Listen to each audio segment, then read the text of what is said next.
Mon père était fils d'avocat, donc il n'était pas dans la misère, il n'était pas il n'était pas dans une tranche de la population qui subissait vraiment le colonialisme aussi fort que... C'était un privilège. Voilà, il était quand même protégé, quoi. Donc, ce passage en prison, là, je pense que c'est ce qui a fait de lui un écrivain. D'ailleurs, il le dit, hein, il dit clairement que cet électrochoc-là a été le déclencheur de sa conscience politique et de son envie d'écrire et de sa rage anticoloniale. Et voilà. Donc, je vais vous lire donc un texte qui s'appelle « Les fourmis rouges », qui fait partie de ce recueil qui s'appelle « Soliloque ». On t'écoute.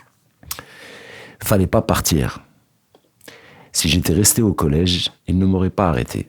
Je serais encore étudiant, pas manœuvre. Et je ne serais pas enfermé une seconde fois pour un coup de tête. Fallait rester au collège, comme disait le chef de district. Fallait rester au collège, au poste. Fallait écouter le chef de district. Mais les Européens s'étaient groupés. Ils avaient déplacé les lits. Ils se montraient, les larmes de leur papa. Il n'y avait plus ni principal ni pion. L'odeur des cuisines n'arrivait plus. Le cuisinier et l'économe s'étaient enfuis. Ils avaient peur de nous. De nous. De nous. Les manifestants s'étaient volatilisés. Je suis passé à l'étude. J'ai pris les tracts. J'ai caché la vie d'Abdelkader. J'ai ressenti la force des idées. J'ai trouvé l'Algérie irascible. Sa respiration. La respiration de l'Algérie suffisait à chasser les mouches. Puis l'Algérie elle-même est devenue traîtreusement une mouche. Mais les fourmis rouges venaient à la rescousse. Je suis parti avec les tracts, je les ai enterrés dans la rivière. J'ai tracé sur le sable un plan de manifestation future. Qu'on me donne cette rivière et je me battrai. Je me battrai avec du sable et de l'eau fraîche. Du sable chaud. Je me battrai. J'étais décidé.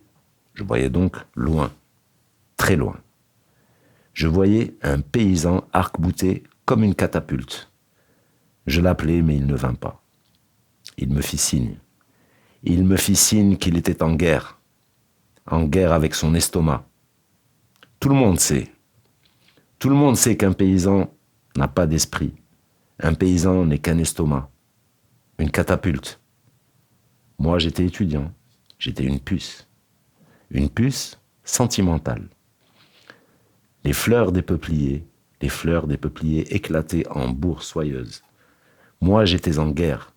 Je divertissais le paysan. Je voulais qu'il oublie sa faim. Je faisais le fou devant mon père le paysan. Je bombardais la lune dans la rivière. C'est beau. Vraiment, c'est magnifique. Radio Azul International, la radio sans frontières.